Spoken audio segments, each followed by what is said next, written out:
Dr. Michael Shermer, how are you? I'm fine, thank you. Yeah. First of all, can you introduce yourself? Well, I'm the publisher of Skeptic magazine. I'll show you what it looks like since we're talking here. Here's the latest issue. It's a print magazine quarterly. It comes out every 3 months.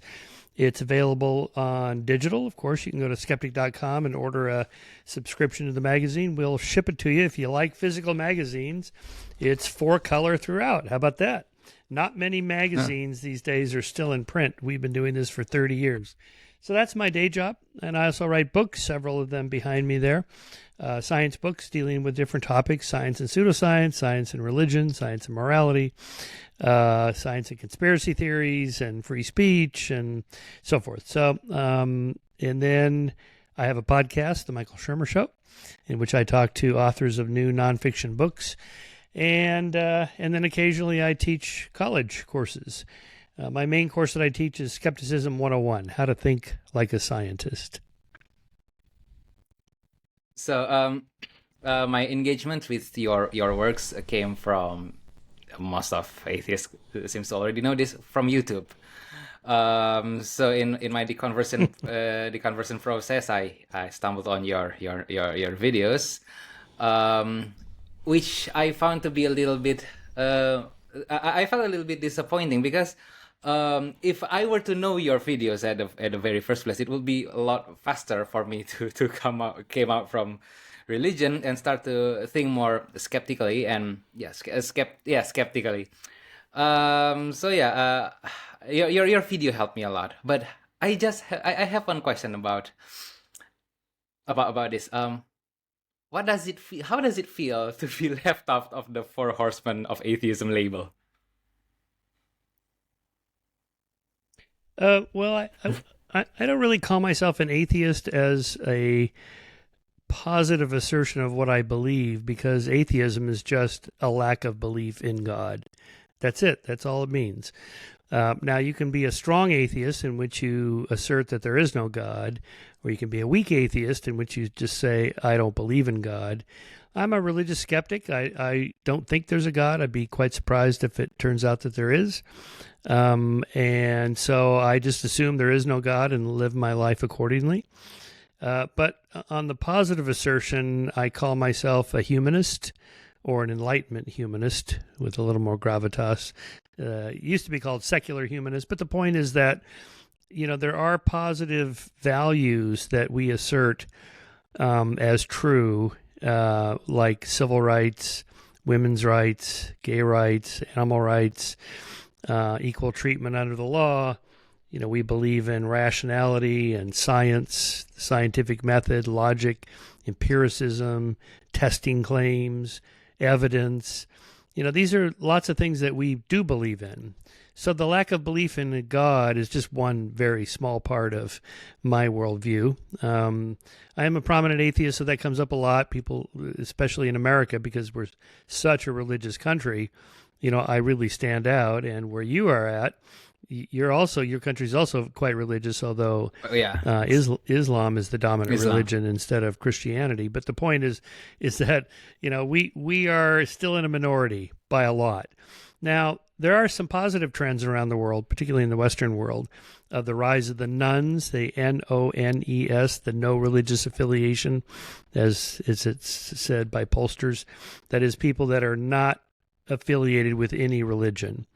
Now, they're not necessarily atheists or deists or agnostics or whatever. They could be anything. They just don't go along with religion. Maybe they're spiritual, but not religious, as the phrase is. And in that case, that's a good thing, because it's a huge number. It's about a third of all Americans, about a quarter to a third of all Westerners, period, across the board. It's higher for younger people, lower for older people, but in the last, say, 15 years, that percentage has gone way up, like threefold, from like 10% to 30%. Now, the number of atheists is still small, single digits, less than 10%. But the number of non affiliated people, that is, they have no religion, That's at least a third and probably half of Gen Z, the youngest cohort that have been polled. And so that's quite remarkable. And the world is not falling apart. They're not immoral people. They have values, and they believe in all sorts of things, like I just mentioned. So you don't really need religion to have objective moral values and to have a civil society that's healthy, functioning, and prosperous with happy people. Most of the Northern European countries have been quite non-religious for decades, really since the 1950s and 60s, when they saw their religious numbers plummet to like low 2 digits, even single digits in some countries, where people are just not religious. And yet these European countries are very prosperous. The people report themselves as being happy. They have law and order. They have rights and so on. It's not like you have to have religion to have a functioning society. What do you think the problem that makes many people living religions that hard? I'm not saying that living religion is a good thing, but yeah. Ask it again. What was? What I didn't quite get it. You were breaking up. What do you think that makes people living religion that hard? I'm not saying that we have to leave religion. Leaving religion. Yes, I see. Religion. Well, yeah. So there's several factors. If you're raised religious, and your family, your friends, your social community are all religious, then it's no longer just an intellectual exercise. Like, what are the best arguments for God's existence? What are the best arguments against God's existence? I'll weigh the one against the other and make my decision. When you have all the social, personal, psychological, emotional components of religion, which is really captured in the phrase social capital, like my friends, my family, my loved ones, the people I work with, if everybody's religious, it's hard to give that up. That has nothing to do with the religious claims. It's just hard to give up a community of people that you like, that you hang out with. And, I feel bad for people that write me that say, I read your magazine, I read your books, I don't believe in God, but everybody I know does. Everybody I work with goes to church, my spouse, my family, my friends. So I feel alone. And that's why, we have to be vocal about the fact that it's okay to not be religious, because there's a lot of people who aren't secretly, and that we want to make it clear there is a community of people, non-believers out there, a large one, and that it's okay to come out. And it's good to come out as non-religious so that other people who are having the same doubts as you can look out and see, oh, there's a community of people like me that don't believe. And then that makes it more acceptable. What do you think will happen to the United States if the number of the non-believer exceeding single digit, or maybe become a dominant? Oh, I think if anything, it'll be better for the country.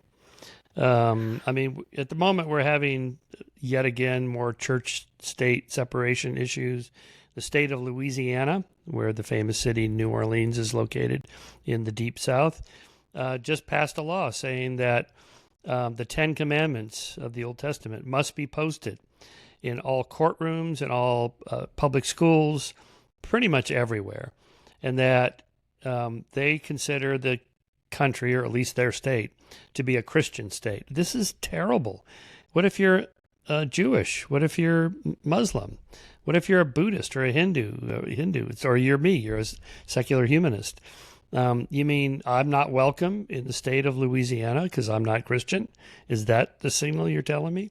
In any case, this will probably be thrown out of court. The ACLU will sue them. They're already suing them to put a stop to this. The First Amendment of the United States states quite clearly that the government cannot proffer or promote one religion over another. They're just not allowed to do it. And this has been litigated in the courts and all the way to the Supreme Court time and time again for a century. And they always lose those cases. So it won't last. But the point is that there are still people out there that want that. These are today now called Christian nationalists. We did a whole issue of Skeptic on Christian nationalism.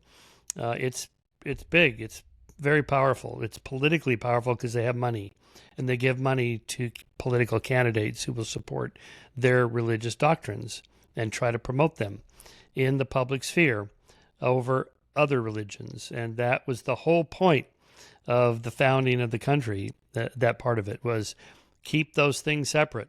And that was unique. That had never been done ever in the history of the world.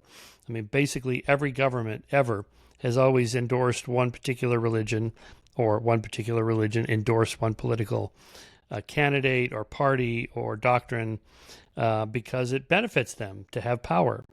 And the founding fathers, when they set out to design the country, they said, you know what? We should do something different. We should make this a secular government that's open to everybody and that everybody's treated equally under the law. Nobody gets any special favors just because they're Christian or Jewish or Muslim or whatever. And anyway, so it's a constant battle. I would like to ask you about your relationship with many new atheist figures like Richard Dawkins, Sam Harris, late Dan Dennett, and Christopher Hitchens. Do you have any disagreements between them, between you and them, and then maybe there are things that you cannot can understand why they harbor such point of view? Well, in terms of the belief in God, no, we're all atheists. We don't believe in God. But of course we differ politically. Let's say some the people you mentioned, particularly let's say Richard Dawkins and Sam Harris, are more politically liberal than I am. I'm more of a libertarian, but that you would find those kind of differences in any group of people, no matter who you want to rattle off. I know all those guys. They're all friends and smart, thoughtful, nice people. Doesn't matter that we differ on this tiny thing or that thing. Sam's a big proponent of determinism. I absolutely think he's wrong. I show why he's wrong. In my next book, I've talked about this elsewhere, but my next book is called Truth: What It Is, How to Find It, Why It Matters, and I have a whole chapter on free will. And I show why determinism is mistaken. We do have volition of a kind. Anyway, but that's neither here nor there. Whatever. Richard has been largely silent on the free will issue. He picks other issues. Anyway, so that's pretty normal. I kind of imagine that one of the reasons you and the other being popular is because people call you new atheist figures. I think that label is kind of misleading. Well, and another thing I don't like about that, if you don't mind, is that we should not be a cult of personality. It doesn't really matter, who says what. It's just the ideas that matter. It doesn't matter how famous somebody is or what their name is or what their skin color, their gender, sex, whatever it is. None of that matters. It's just the ideas that count. So no gurus, no atheist gurus. Some of the criticism towards the new atheism movement is that many figures in these movements have a tendency to not give enough consideration towards the God arguments. I stumbled a video that summarized a paper that criticized the new atheism movement that says that Richard Dawkins called Thomas Aquinas, if I'm not mistaken, that his arguments, Aquinas' argument, is a non sequitur. So when they build the promise, when he built the promise, premise, not promise, premise that there is a first cause and then the first cause is God. Richard Dawkins called it that he basically make a non sequitur, which in fact it's not true because at the next page, Thomas Aquinas make many inferences, many analysis about why it's the first cause is God. Okay, so what do you think about these criticisms? Well, so first of all, there's entire long books written about the very specific arguments for and against God. And all the new atheists have addressed these claims. I've addressed them specifically in a couple of my books, Why People Believe Weird Things, more specifically about creationist arguments in support of God. How We Believe, my second book, was on, I reviewed all the God arguments. Now, of course, theologians can say, oh, well, Thomas Aquinas, we've moved beyond him. We have better arguments than those, or more refined arguments. Okay, fine. And those are dealt with elsewhere, and not just the four horsemen, so to speak, but, there's others. Victor Stenger has written several books addressing the scientific related arguments for God's existence, the fine-tuning, the first cause, cosmological argument, and so on, and irreducible complexity of living organisms. These arguments have all been. I wrote a whole book called Why Darwin Matters that addressed those specific things. Here's what intelligent design creationists argue, point by point by point, for why they think that they don't use the word God. They just use the word intelligent designer. Same thing. And so we have addressed those over and over and over again. So here's my overall take. I don't think it's possible to know one way or the other if there's a God in any empirical scientific way. I don't think there's any set of experiments you're going to run or set of arguments you're going to make that's going to make it clear and obvious to everybody that it's true or false. I think it's very much a different kind of truth. It's a kind of a religious or mythical or psychological truth that's true for you maybe, but not for me. And there's no way to prove it one way or the other. If you want to believe it, fine. If it makes your life better, go ahead. But don't try to convince me of it because the arguments are not that good. And I know because I know the arguments. I mean, I was a Christian. I went to Pepperdine University. I have a degree from a Christian college. I made the arguments for God's existence. I know the arguments. I know what you know, and I know that you don't know that there's a God, for sure. So believe it if you want, but don't try to convince me that I should. What about the accusation of scientism? Oh, well, I embrace it wholly. Guilty as charged. I think we should apply the methods of science to anything and everything we can. And by science, I mean everything. Not, I don't mean like you go to the paleontologist to figure out what's your position on abortion. I mean the whole suite of knowledge accumulated in the history of civilization, which includes science, but also philosophy, all the branches of philosophy, like epistemology, for example, and ethics and evolutionary ethics, and just go down the line. All of it should be applied to any and all problems that we can. Now, it doesn't mean we can solve them all, but at least we should try. And in any case, what's the alternative? Your opinion, my opinion. If it's a pure political issue, like what's the right immigration laws for a country? There is no right. What's the percentage? How many people should a country let in every year as a percentage of their population? There is no right number. It's very much a function of what the political system. I'm back on. It's recording from my end too, so we're okay there. Political issues like immigration, Sorry, these are not, yeah. Mm-hmm. Yeah, do continue. Yeah, so I just don't think, certain issues are solvable by science. And those we should just designate as non-scientific questions. But in terms of scientism, let's just see how far we can go. And if we get to a point where science can't answer the question for us or whatever, okay, fine. But then we'll use politics to decide it or whatever. Okay, wait a minute. I have to adjust my microphone because it's disconnected. Test. Can you hear me? Yep, I can hear you. Yeah. Yep, I'm good. I can hear you. Okay. So okay, so I have to record the minutes where we stop. It's the minute 19. It has some.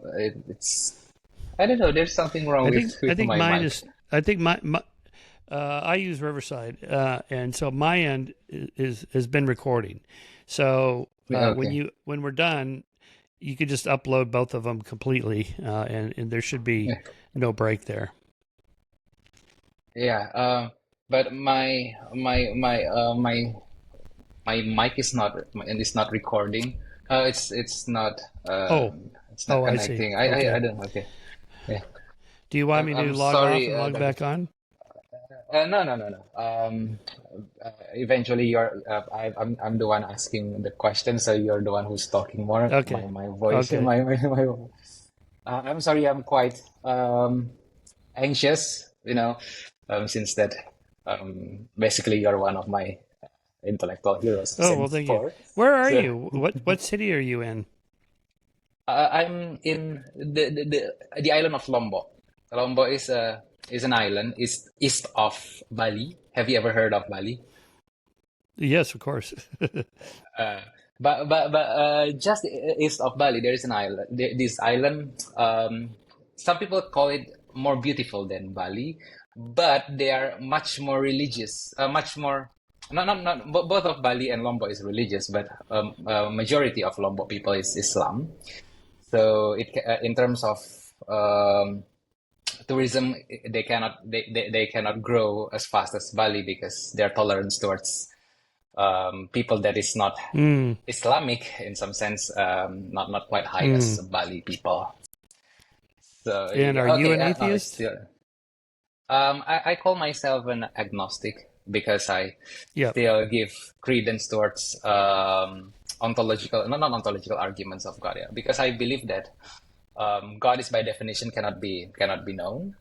But to call myself an atheist is to make a broad claim about the truth of Mm. the fact. Even though Mm. when I say that I don't believe in I do not know God. I don't make I believe that there is no God in this universe. But since that we cannot Yeah. know what is whether there are any more universe than ours, we cannot make a claim about that. So Yeah. yeah, I Okay. still call myself an agnostic, but I'm like you in the sense that I live my day as if God doesn't exist, and I don't believe all the gods that invented by mankind. So just like what you said, all the gods has been shown to be not true. What the difference between the monotheist and us is we believe one God more than you. So yeah, that word is Yeah. Right. Right. it works like a charm to me. So yeah, it's okay. My microphone is not working. Just one last try. I'm going to release our conversation in this kind of conversation in Patreon if you're have no problem with that. It's I would call it the uncut version where I talk, if that's okay for you, before we Yeah, continue that's fine. with the actual recording. Yeah, Okay. sure, that's fine. Yeah. So the last question was about scientism.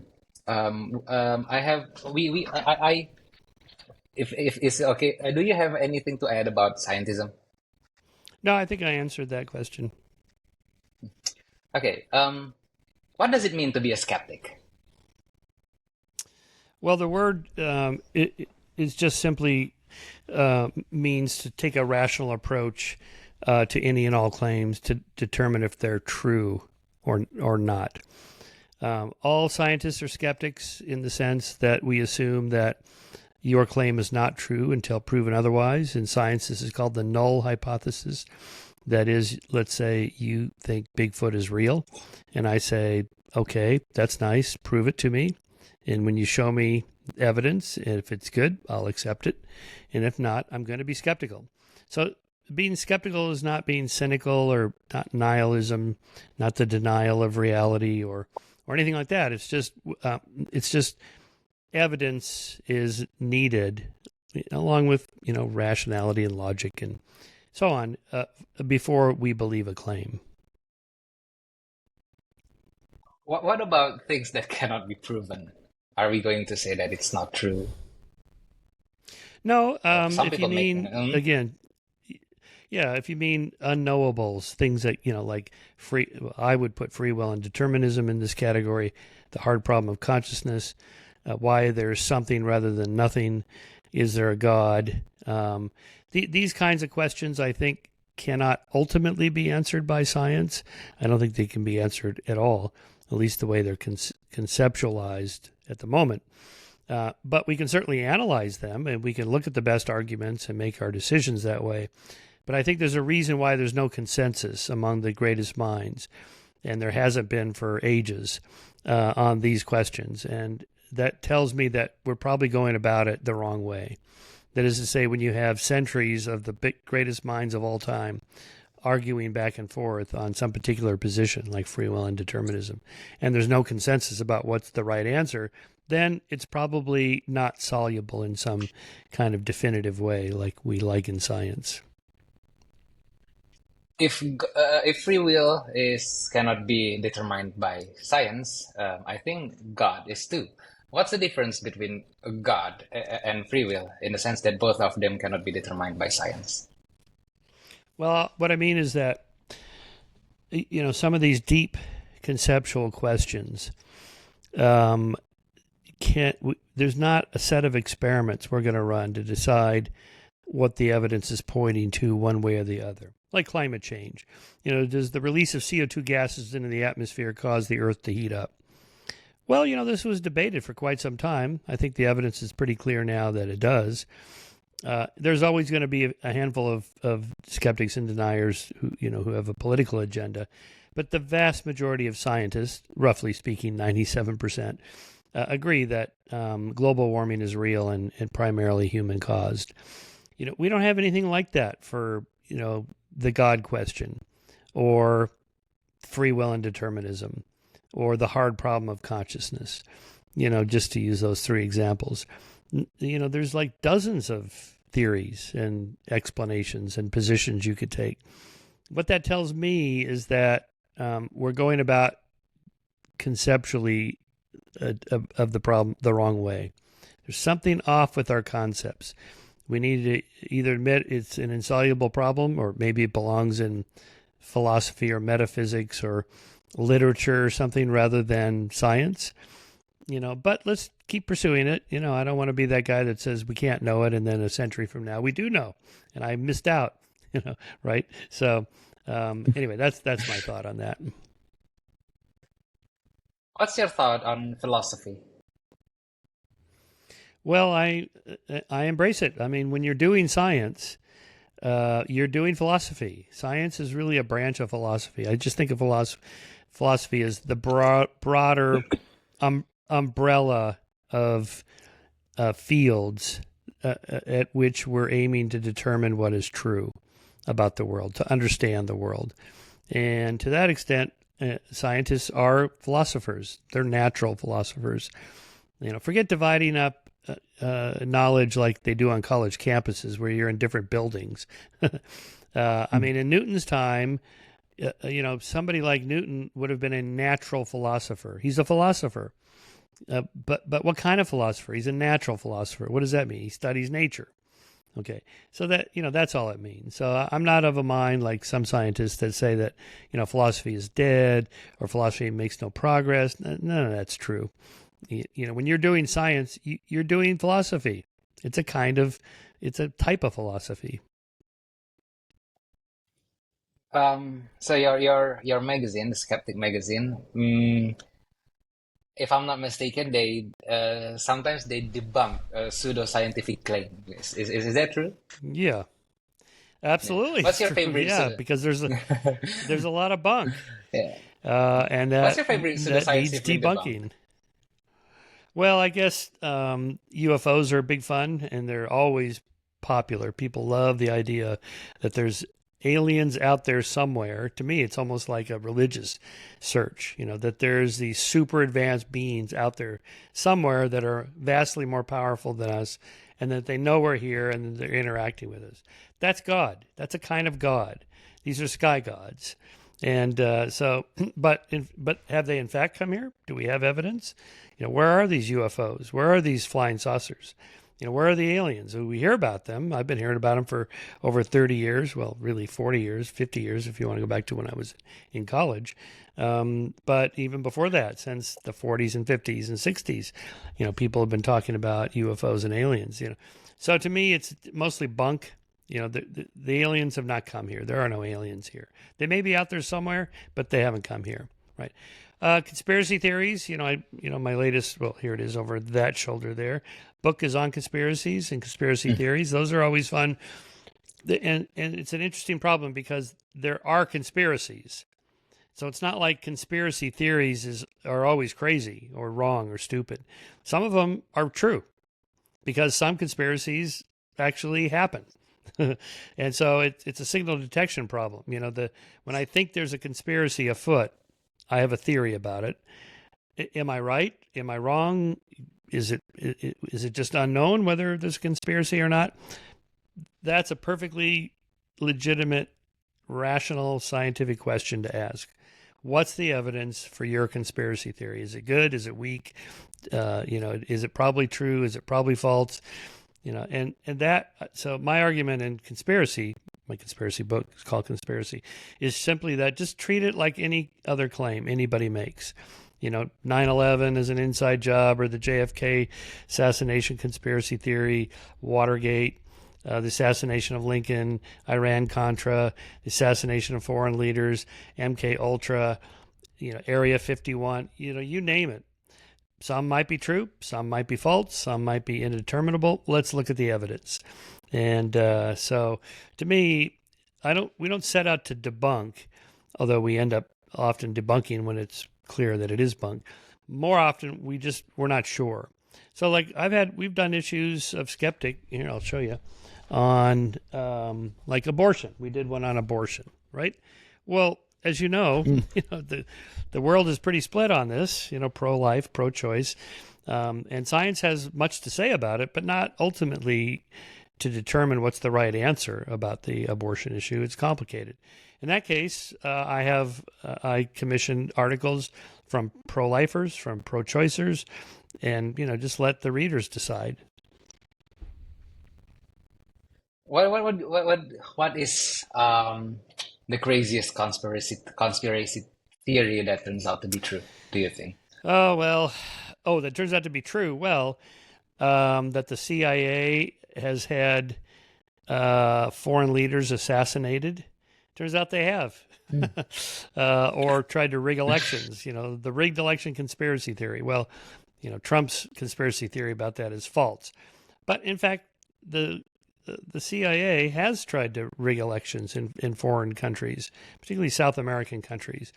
When there's two type of dictatorships or autocracies in an election, a communist dictator and a fascist dictator. Well, one of those is better for American interest than the other, and it's the fascists, because at least they'll do business with American companies. So, we do get involved in those sorts of things. Or, MK Ultra, the mind control conspiracy theory turned out to be true. Our government was doing that, as was the governments of North Korea and China and Russia.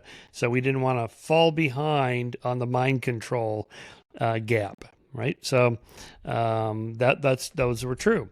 And there was another one where the FBI had a program. It was called Counterintelligence Program, COINTEL, in which they were spying on U.S. citizens, mainly civil rights activists like Martin Luther King Jr., without their knowledge, without their consent, and oftentimes without a warrant, although sometimes they did have warrants. And that the U.S. government was doing this to its own citizens who are protected by the Constitution. That's a conspiracy theory that turned out to be true.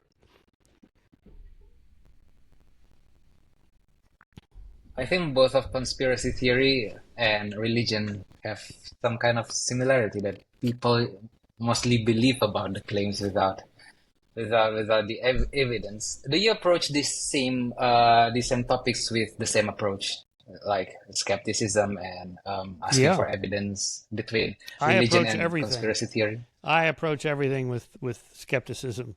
That is simply asking for evidence. I want to know what I should believe about anything.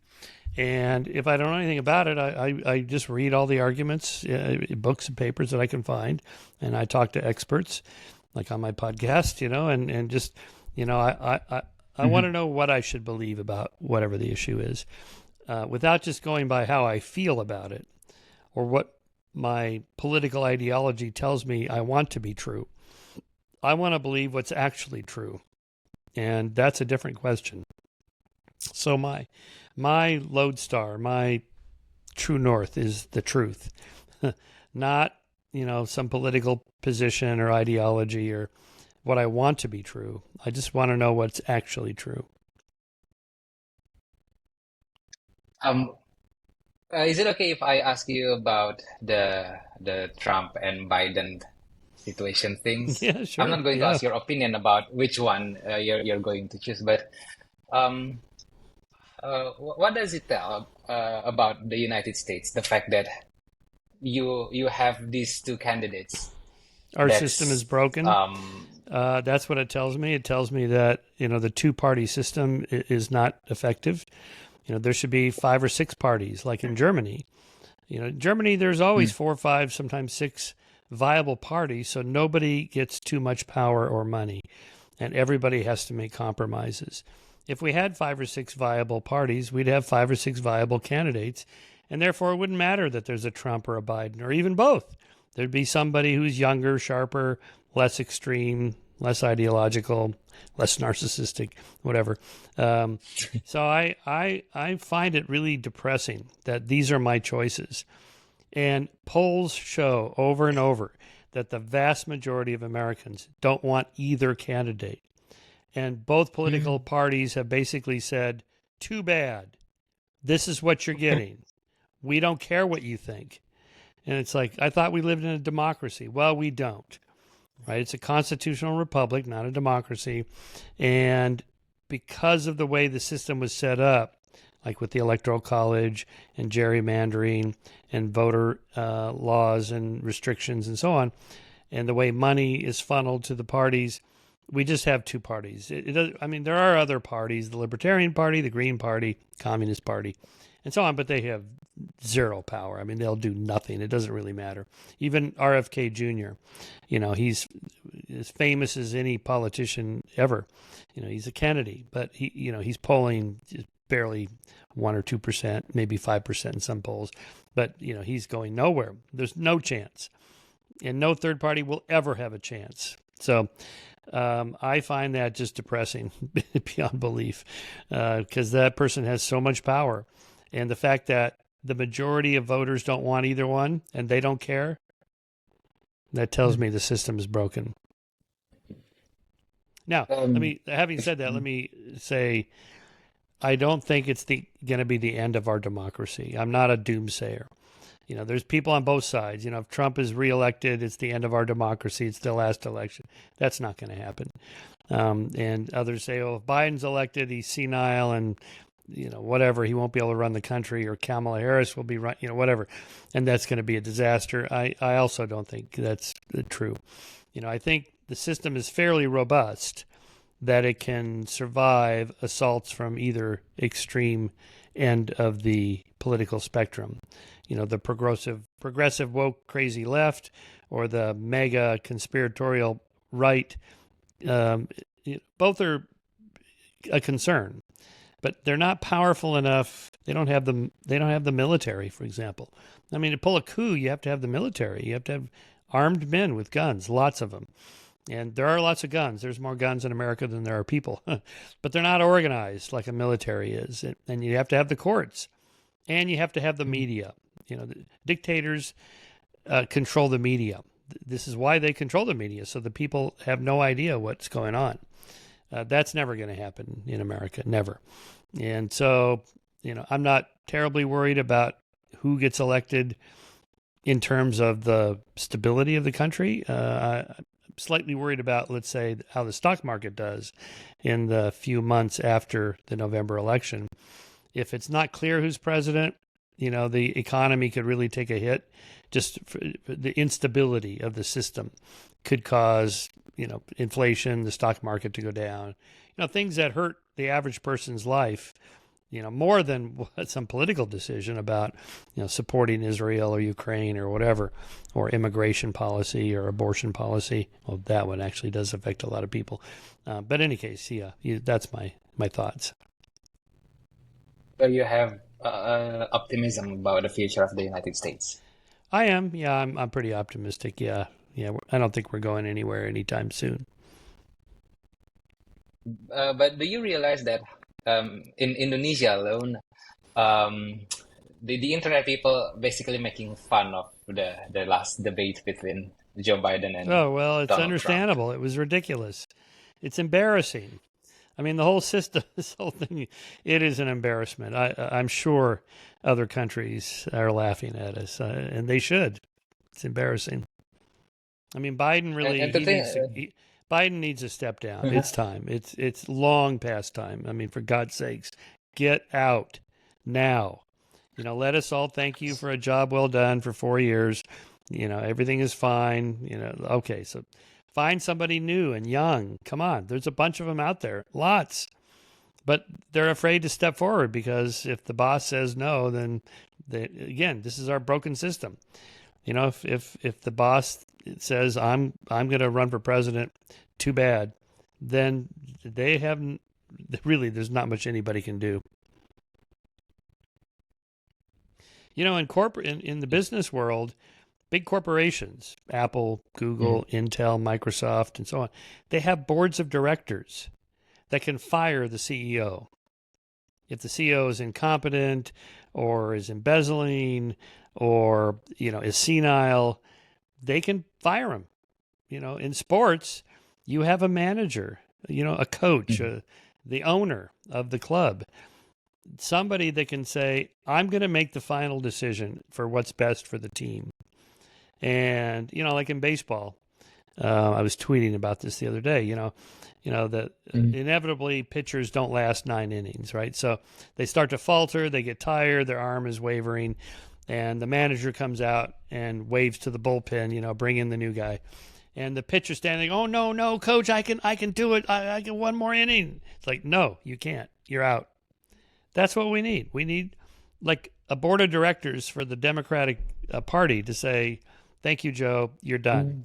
Mhm. And he says, no, no, I'm not. I can keep going. Nope. Sorry, you're out. And we don't have that. Why?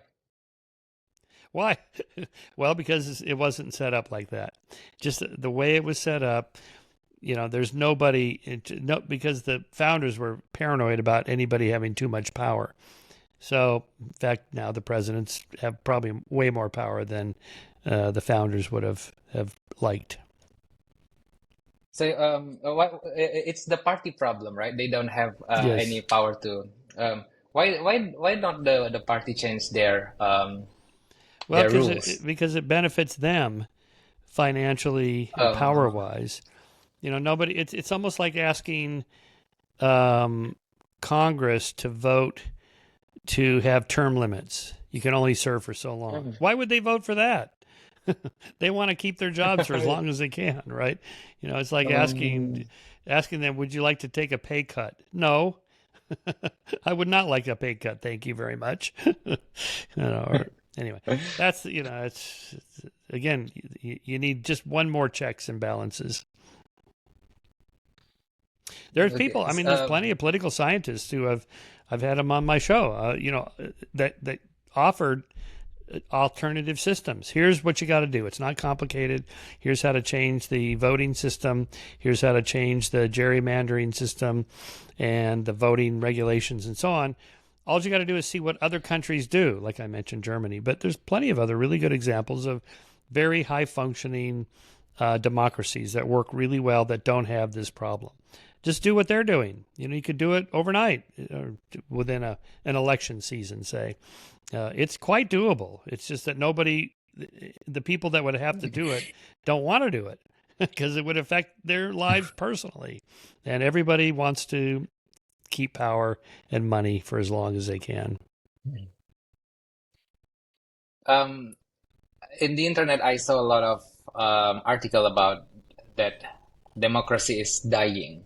Do you agree about that? And what do you think No, about I such don't. stories? I mean, if you look at the Heritage Foundation has this freedom index in which they basically rate all 200 and whatever countries there are and give them a score. It's called a polity project.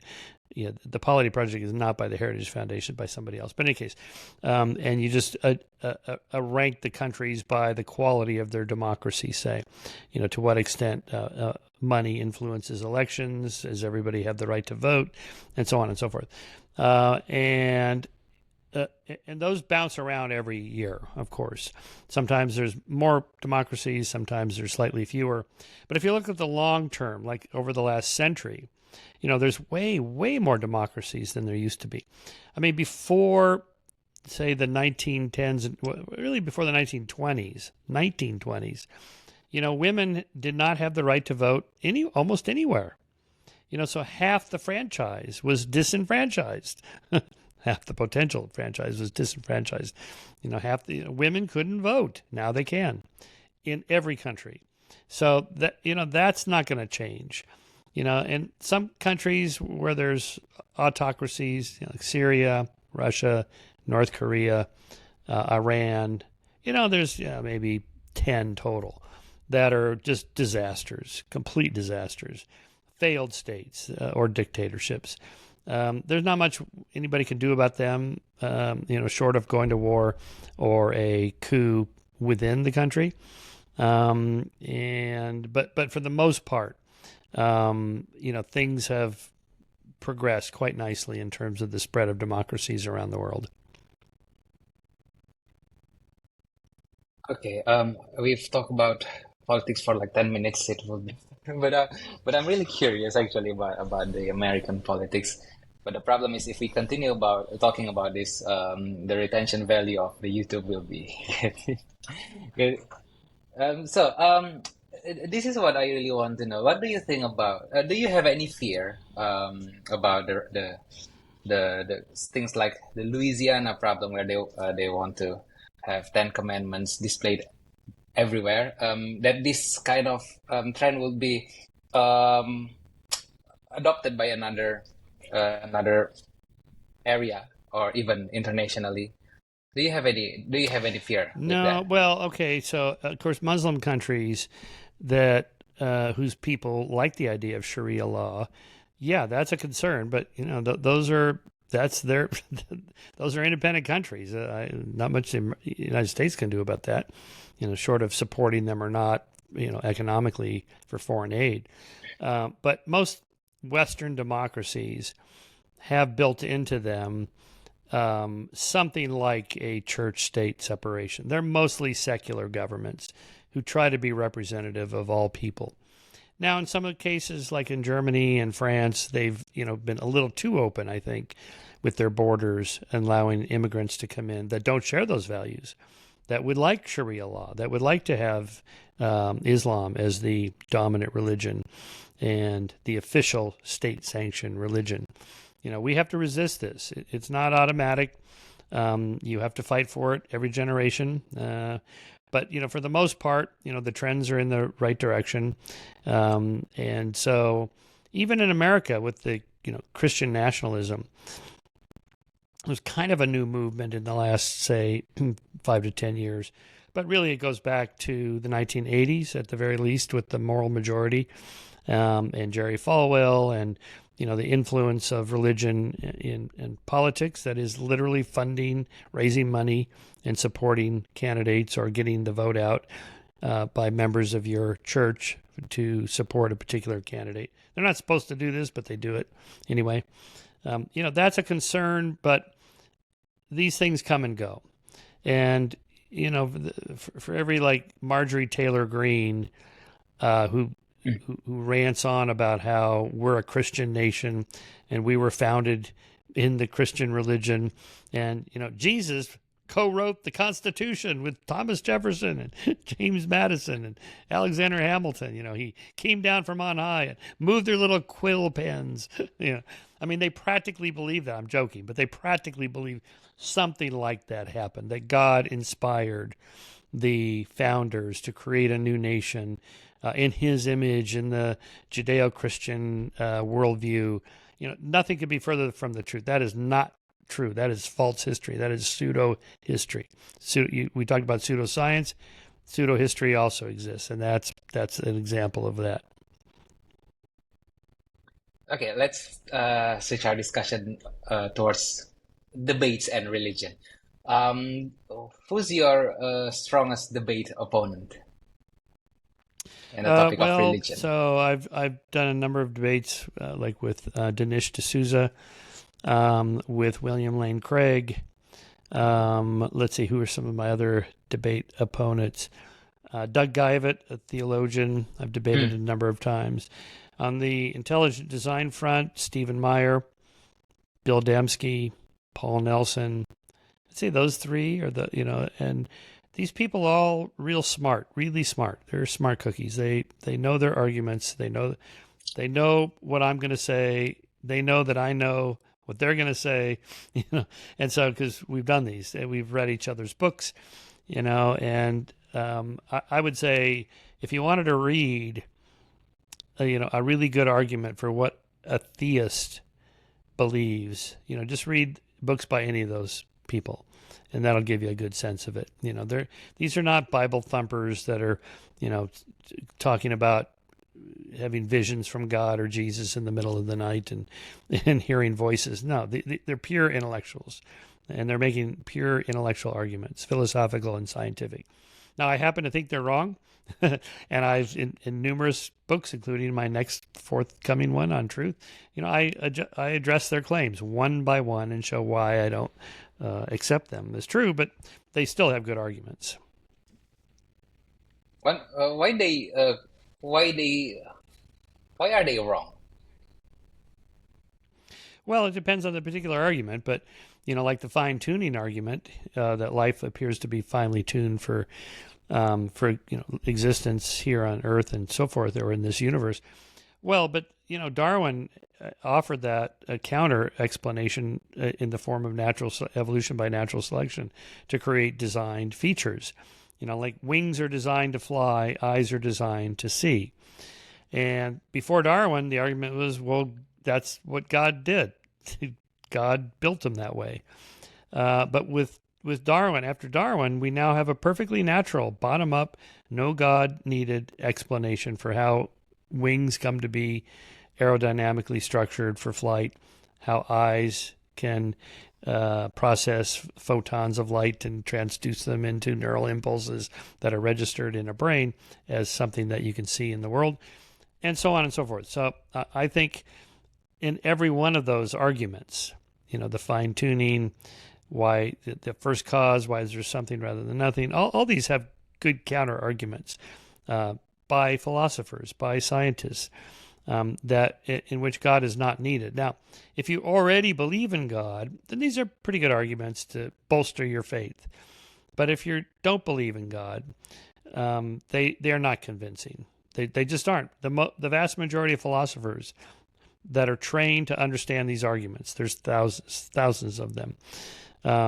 They don't believe in God. They don't accept the arguments. They're not theists. They're atheists or agnostics.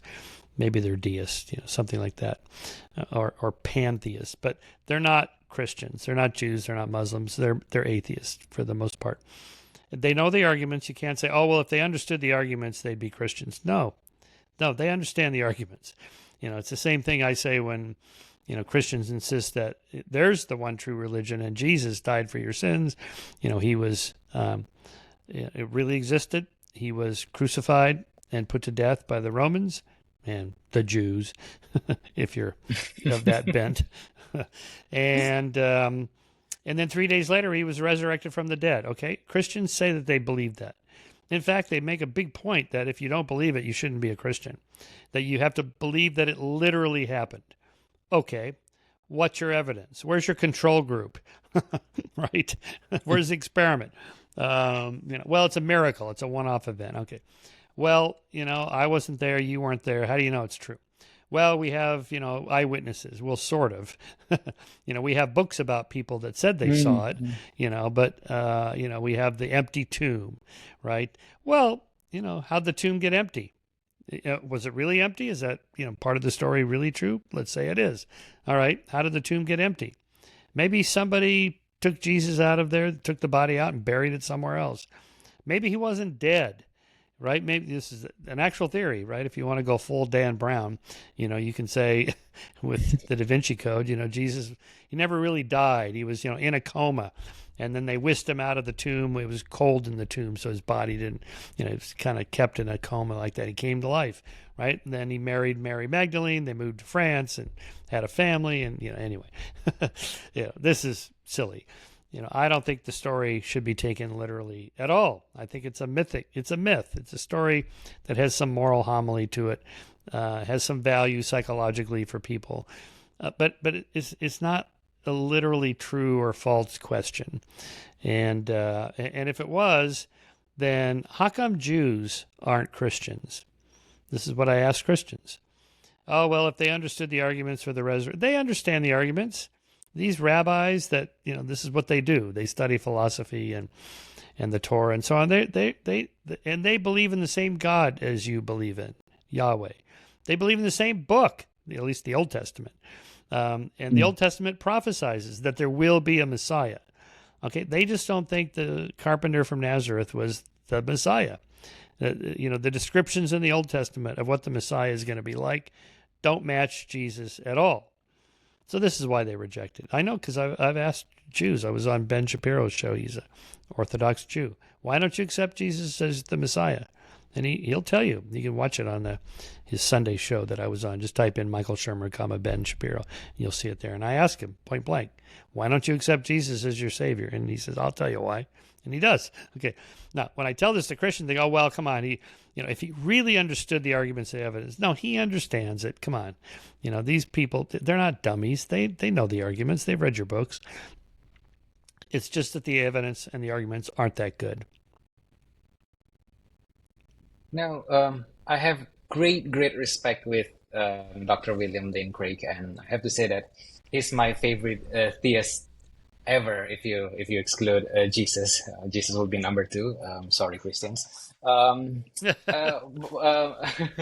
might sound naive and childish, but why doesn't he come into the same conclusion with you about the if I had to speculate psychologically, he was already a Christian. Again, as I said, if you already believe, then these are pretty good arguments. I mean, I've asked people like him that I've debated, if the arguments I make tonight, were pretty convincing to you, would you stop being a Christian? Would you give it up? Most of them say no, of course not. And when I ask audiences that, I'm in a church and there's 1,000 Christians in the audience, how many of you, show of hands, would give up being a Christian tonight? You just become an atheist if you were convinced by my arguments. Nobody raises their hand because that's not why they're Christians. They're not Christians because of the fine-tuned argument or the first cause argument or the cosmological argument. That's not why they're Christians, right? So it has nothing to do with this. If you already believe and you have the faith and this is your thing, and here's some really good arguments for why you're right, okay. That it's okay for that. I can see why people would find value in that, but not as a set of arguments to sway somebody. And most conversions, by the way, don't happen intellectually. They happen emotionally.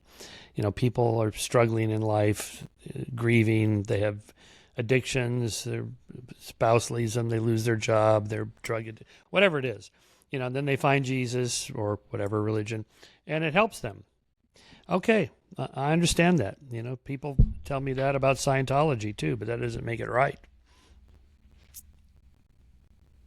What do you think about internet popular atheists such as Aaron Ra and Matt Dillahunty? Do you know them? I know Matt Dillahunty. Who's the first one you mentioned? Aaron Ra. Oh, Aaron Ra. Yeah. Yeah, I don't know those personally too well. I've met them, and I don't really follow them. I'm not super big on social media except for Twitter. But yeah, I don't know. It's all good. Just everybody, we need to reach out on as many different platforms as possible, because again, back to where I started earlier, it's a community, it's a social capital thing, and if people who don't believe know that there are others who don't believe, that's comforting. It's supportive. It's like, oh, I'm not alone. Okay, that's good. Yeah. So, when I read your Wikipedia page, your age is 68 years old, right? I mean, it's not Actually, I'm young. 69, and I'm turning 70 in Okay. September. Okay. So by my standard, it's like really old, only 10 years younger than Joe Biden, if I'm not mistaken. Yeah. So, Let's see. Wait. No, no, he's 81. Yeah. oh, No, he's 81. But yeah. I think that's right. Right. I think Trump is 79, and Biden is 80. Anyway. Yeah. So, but I work out and eat healthy, and I try to stay healthy. I have an 8-year-old son, so I got to keep going. Uh, this is a different mhm. generation. My parents' generation, they died much earlier. People live much longer. Your generation will probably average 90 to 100. So keep going. Thank you. But what motivates you to keep working? Well, first of all, I enjoy it. So, Mm. I mean, it's what I call the lottery test. If I won the lottery and had, I don't know, $100 million or something, how would my life change? It really wouldn't change much at all. I'd still want to publish Skeptic Magazine. I'd still want to do my podcast. I'd still write my books. I think the only thing that would change is maybe I'd fly private rather than commercial airlines, something like that. Maybe I'd have a slightly nicer house or whatever, but I don't care about that kind of stuff. Maybe I'd have one more bicycle than I have, but my bikes are fine. I don't know. To me, I enjoy the process. Like when I sit down to write a book, I love doing it. I feel anxious when I'm not writing an article or a book. I enjoy the process. Same thing when I'm out working out on my bike. People say, "Why do you ride your bike every day?" Because I like it. It's like, "Oh, you're an Mm. exercise nut." It's like, not really. I just like being outdoors with the wind, the scenery going by, and with my friends or listening to an audiobook. It's just fun. And so that's how I feel about what I do. Publishing Skeptic and sitting here in my office. It's just fun. I, with all due respect to you, Dr. Shermer, my favorite atheist figure as of now is still Christopher Hitchens.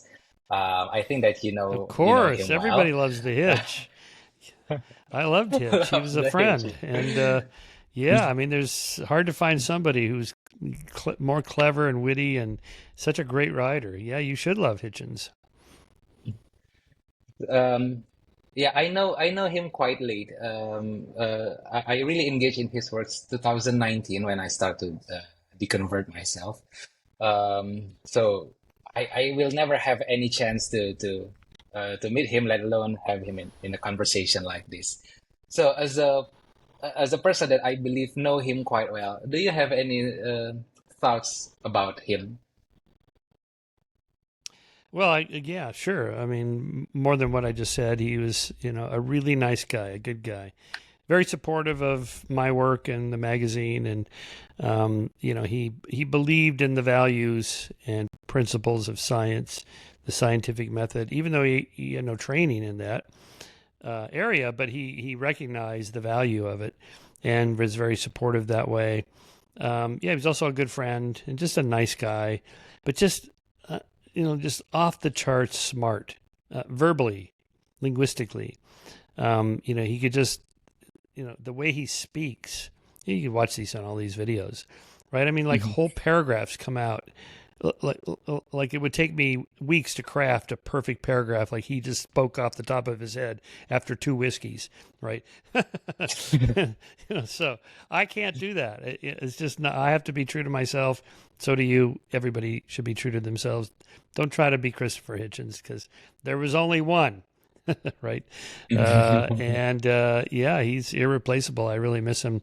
It would be fun to know what Hitch thinks about Trump or the trans movement or the support of Ukraine or Israel. Any of these things. I'd love to, read another essay in Vanity Fair by Christopher Hitchens about these particular issues. It's really sad we don't have him. Mm. Yeah, so here's the last question from me. Um, first of all, we lost Christopher Hitchens, and then last April we lost Daniel Dennett, and you yourself is not getting any younger, which What?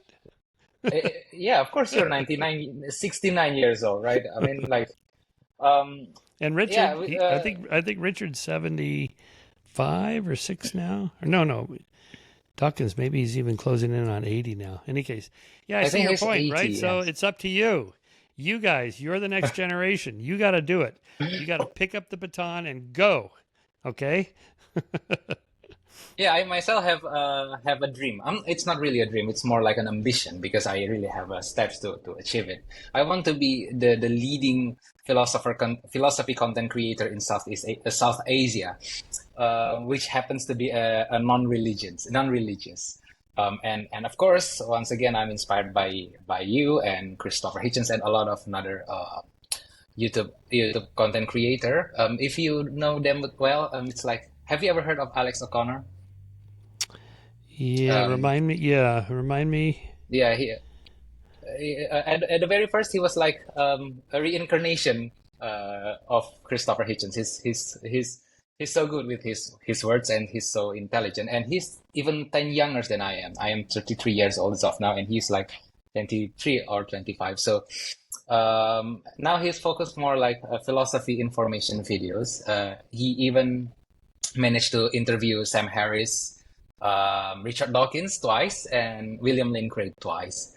So, yeah, I don't want to say that as if you are like in your bed, unable to do anything, but rest assured that the future of this skeptical movements is safe, at least in our Good, hands.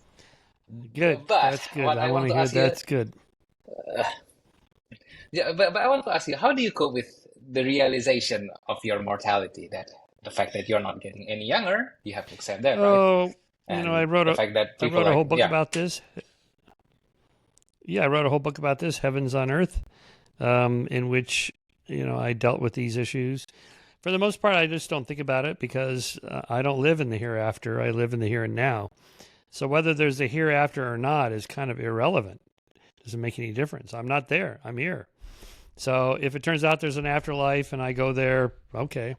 Maybe Hitch will be there, and Carl Sagan and Isaac Asimov and Stephen Jay Gould and Arthur C. Clarke and all of my friends and heroes and so on.